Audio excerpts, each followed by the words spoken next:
सबसे ज़्यादा शोर मचा हुआ था महंगाई का कि जी महंगाई मार्च आ गई, इमरान खान ने महंगाई कर दी, कत्ल कर दिया लोगों को। मुझे अफसोस से कहना पड़ता है कि वो चैनल्स जो आज चुप करके बैठी हुई हैं, सन्नाटा छाया हुआ है वहाँ, उनको इमरान खान की घड़ी की पड़ी हुई है। ये भी पहली दफ़ा हुआ कि मैं अपनी घड़ी बेचूं, उसके ऊपर ही शोर मच गया है।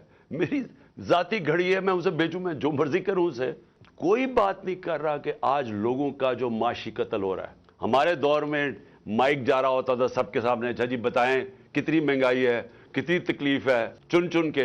आज क्यों नहीं जा रहे? इन्फ्लेशन थी 12.5%।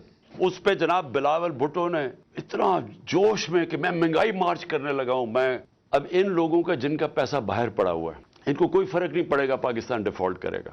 अगर हमारा रुपया गिरेगा तो इनका तो डॉलर में पैसा पड़ा हुआ है, इनको तो फायदा है, इसलिए इनको कोई फिक्र नहीं है जिधर पाकिस्तान जा रहा है।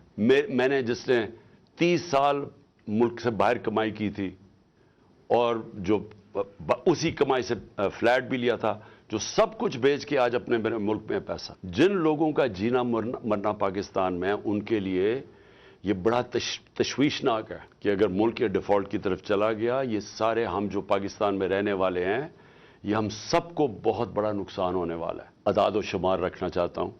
मैं चाहता हूँ कि मेरी सारी कौम ये पहले देख ले कि जब हमें ये पाकिस्तान मिला था 2018 को, तो पाकिस्तान की तारीख का सबसे बड़ा बैरूनी मुल्क खसारा था करंट अकाउंट डेफिसिट 20 अरब डॉलर का।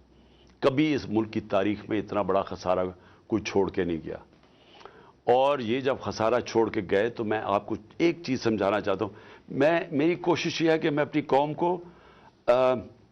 इसको आगाह भी करूँ, इसकी तरबियत भी करूँ, इसको एज आपका एक बड़ा हो के आपको एजुकेट भी करूँ कि ये हुआ क्या हमारे।